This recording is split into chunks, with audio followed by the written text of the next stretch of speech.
What's up, guys? Welcome to another video here, and this is something I wanted to do 4 years ago. And I had started buying these 4 years ago, and I got so excited I opened them right away, and there's no point of doing the review. Maybe in the future I will tease you with a few of them in the video, but I wanted to do it this way because it was so special, and this has so many mixed feelings with collectors. Not really people my age because we grew up with it, but it's one of my favorites. And honestly, I like it better than what Hasbro's putting out, besides the vintage collection, because honestly, I think they did a fantastic job here. And to be honest with you, there are some figures over the years that they sculpted a little bit better than this. But if I had to choose the 2 or 3 or whatever, it would have to be this line of figures. Let's start with the first one here.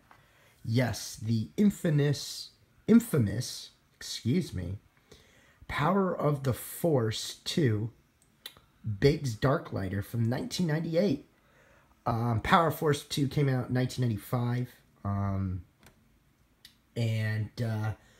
it was a big deal, especially to us 90 kids, because we never really got a taste of Star Wars. With collectors, they complained about, as you can see, the figures being very He-Man sculpted and the weapons overly large. But you know what? Looking back at this, these were very well-made toys.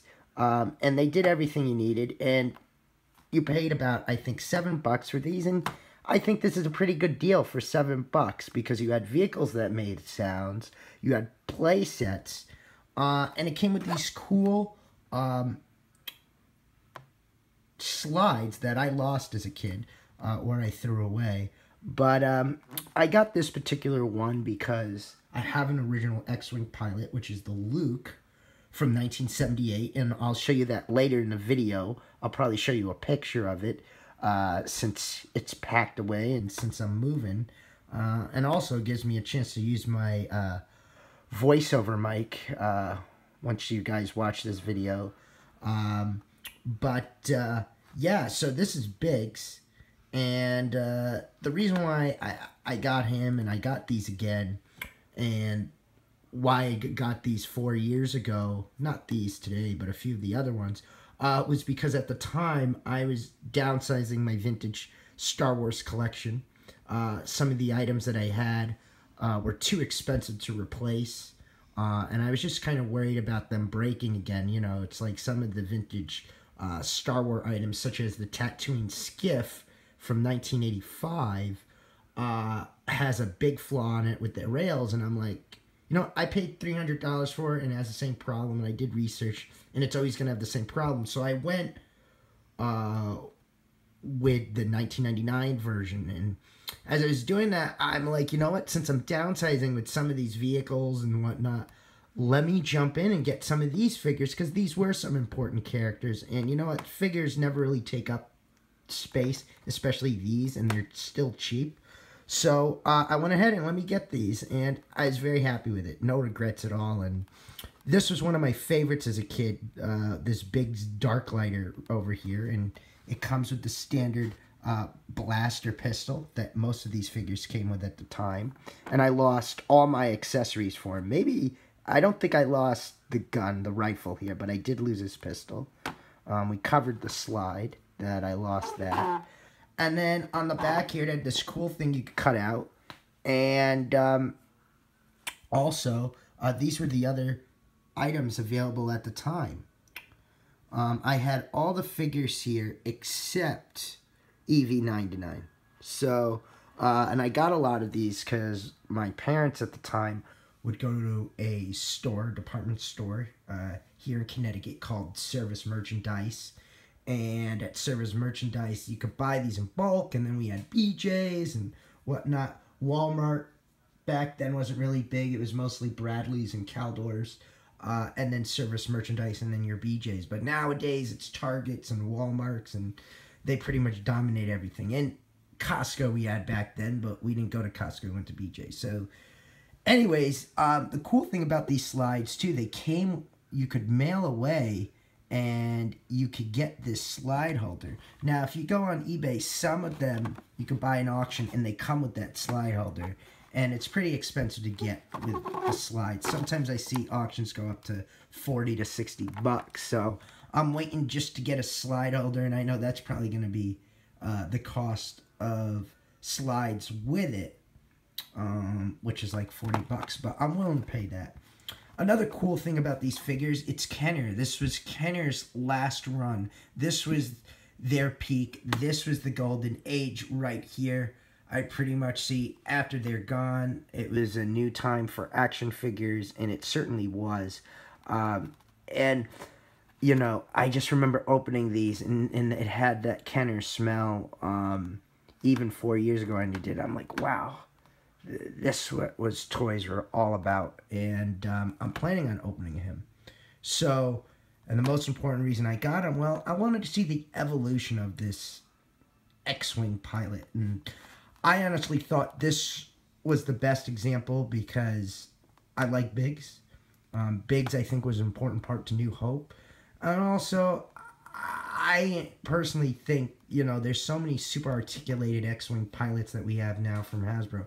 I think this was the best one because it was Kenner's last stab, and personally, I think this really impacted my childhood, and it just had so many cool weapons, and it came with the slide, and most importantly, this was Kenner's, you know, last hurrah.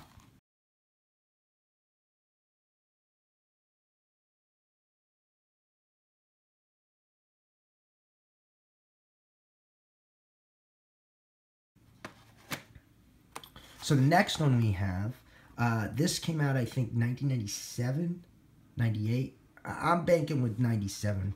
We'll find out when I do my research afterwards, and you'll know by the title slide here, since we are editing this all together in Adobe Premiere. So this is the Gamorrean Guard.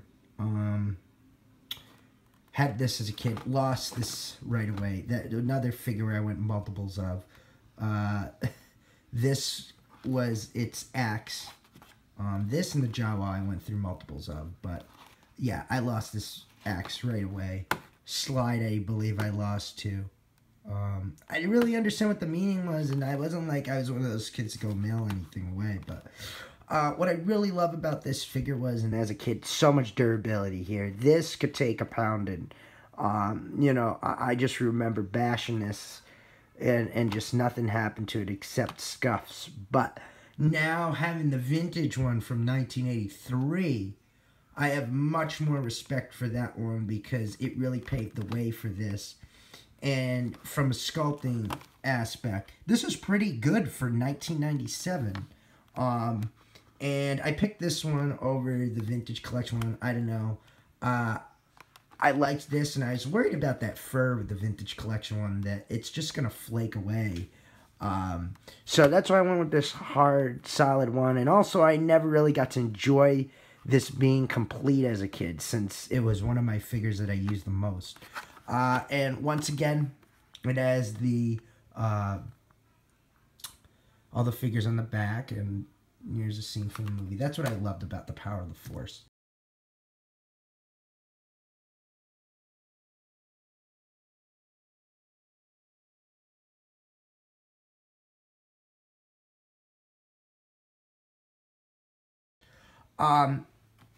But yeah, I mean, these are not really that bad to get, and now being 3 figures away from completing vintage Star Wars in its entirety, especially the figures, the most important thing from the 70s and 80s. The one thing that could never take up space in the world of Star Wars are the action figures. The vehicles can, the playsets can, and they're not even really making playsets anymore. I'm surprised they're still making vehicles, but you could just never take up room with the figures. And I feel like it's important, in my opinion, since I'm not really a completist, just to add in a few minor character figures, and that's what I did, because I'm not a completist with a lot of my toys, or for most part. I just collect what I want and what I think is important, and then some other things, if I want to get them, I keep them in the box.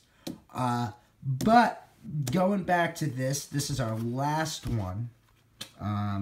Wow, this brings back so many memories.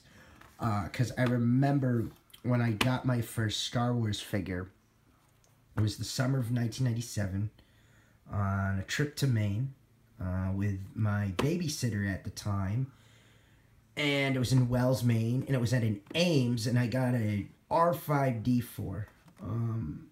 And he survived playtime. So this has a lot of nostalgia here right now.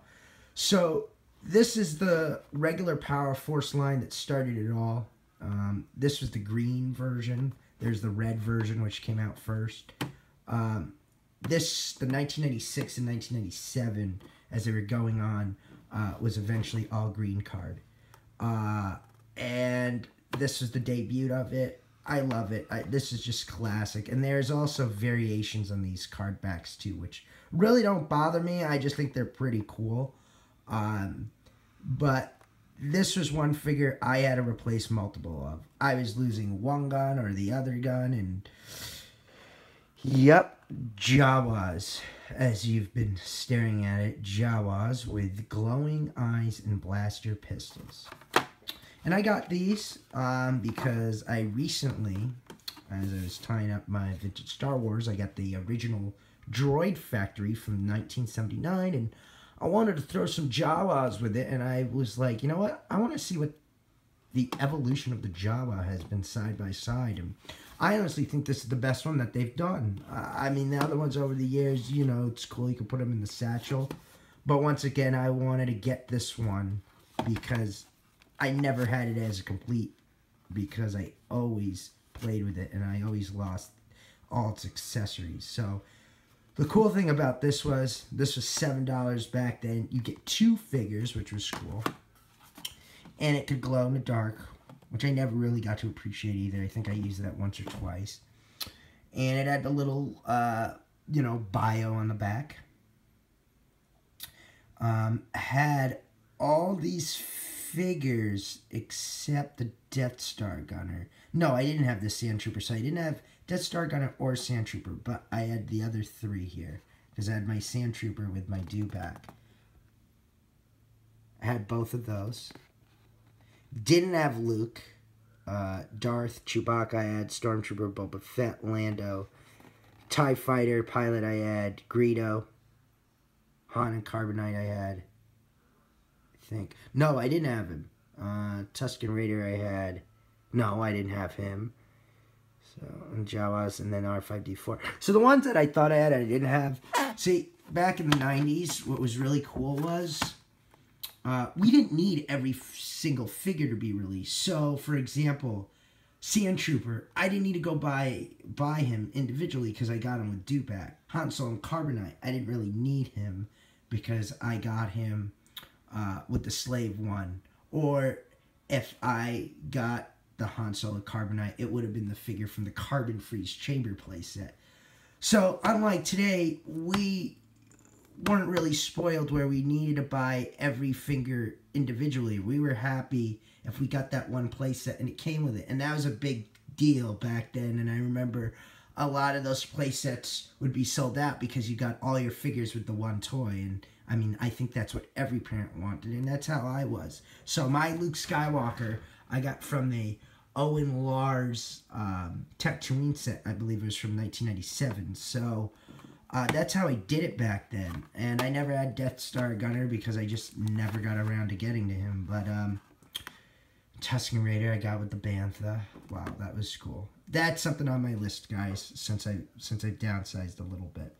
But that's it. This is what I wanted to do 4 years ago, and I'm like, you know what? I had gotten 3 figures 4 years ago, and 4 years later I got 3 again, and I wanted to do a nice little video for you guys. So we're almost sitting at the 15-minute mark. Yeah, and as you can see, I'm packing up my room. You know, now it's really getting downsized here.